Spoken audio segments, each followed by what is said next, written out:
Hey, I'm Jamey from Stonemaier Games, and today I'm going to talk about my favorite mechanisms, two of them specifically, in Darwin's Journey. This is a medium to heavyweight Euro game. I played it yesterday with 3 total players and had a great time. I lost miserably, but still had a lot of fun working on a few different aspects of the game, specifically improving my workers. And this is one of my favorite mechanisms in the game. So you have this player map. There's a lot of stuff going on this player map, a lot of progression elements in the game. But my favorite progression element is how the workers work. So over here on this section of the board, you'll have 4 worker meeples lined up over here. And each of them have this row of things. At the beginning of the game, you'll seed a few of these spots, each of these spots in the far left column, with little tokens, little colored tokens, green, red, blue, yellow, and this purple one is wild.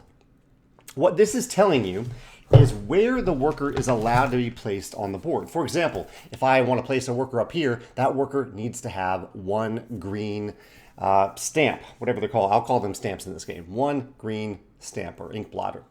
Down here, though, I would need a worker with 2 of them or a worker with 3 of them. So this is kind of a gateway between your workers and which actions they can actually take. And throughout the game, you can take an action and gain bonuses to add these little tokens to each of these workers. So by the end of the game, you might have a worker that starts off only being able to place on a spot that requires 1 yellow stamp, for example. But by the end of the game, they might be able to go on a spot that uses or requires 3 yellow spots or a 2 green and 1 yellow. They get better and better over the course of the game. And not only do they get better in terms of where you're allowed to place them, but also many of the actions have benefits based on this column and this column. So for example, I'll go back to this one. So up here, this is an action that lets your worker move around the board. If I place a worker here that has a bunch of stamps in the row, stamps to get over to this column, then I get to move that worker an extra space. And if I filled in even the far column, the far right column,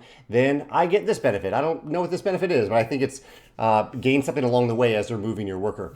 But you get additional benefits. So your workers get stronger and stronger over the course of the game. It feels really good. And you're even rewarded at the end of the game by points. So every row that you've completed, you'll get 7 points plus 3 points here. So not only getting better in terms of engine building, but also you score better in in-game points.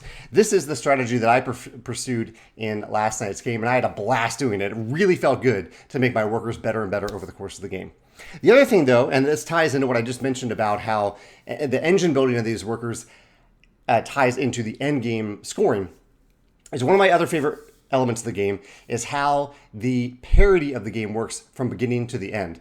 So money is really important in this game for the first half of the game. It's still important near the second half, but it's easier to get. It's really tight in the first half of the game. Whereas at the second half of the game, points become really important. And you've probably seen this in other games where it's easy to get one thing, and then there's kind of this tipping point where this other thing, points usually, becomes more important. This game does this in some really interesting ways.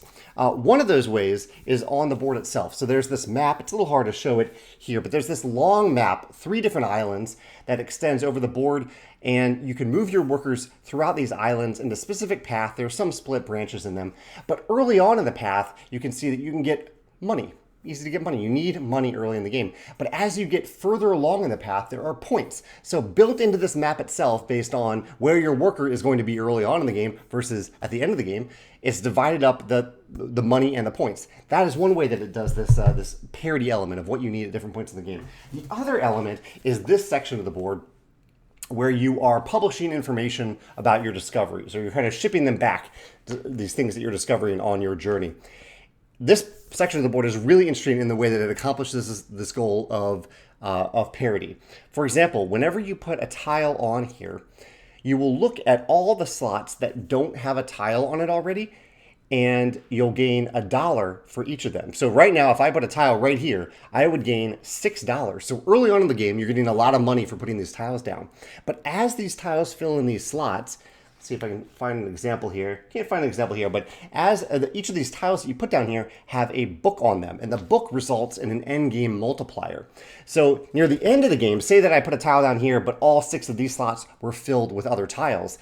Instead of getting $6, I would get 6 books, which, like I said, results in endgame points. So as the game continues, naturally, as more and more tiles are placed here, you go from gaining money or gaining a lot of money to a little bit of money in some books to gaining a lot of books. There's this really brilliant natural progression in terms of this system here. I really like this system in terms of how it divides up the things that you need early on in the game and late in the game. I think Darwin's Journey does a really, really good job of that.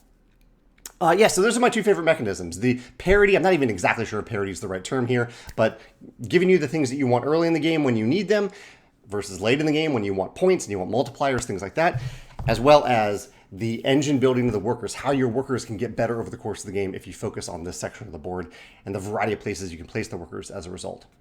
If you play Darwin's Journey, I'd love to hear your thoughts in the comments below about your favorite mechanism, or if these elements remind you of any other games that have ways to improve your workers, or games that do a really good job of balancing what you need early in the game versus what you need late. I'd love to hear about it in the comments below. Thanks.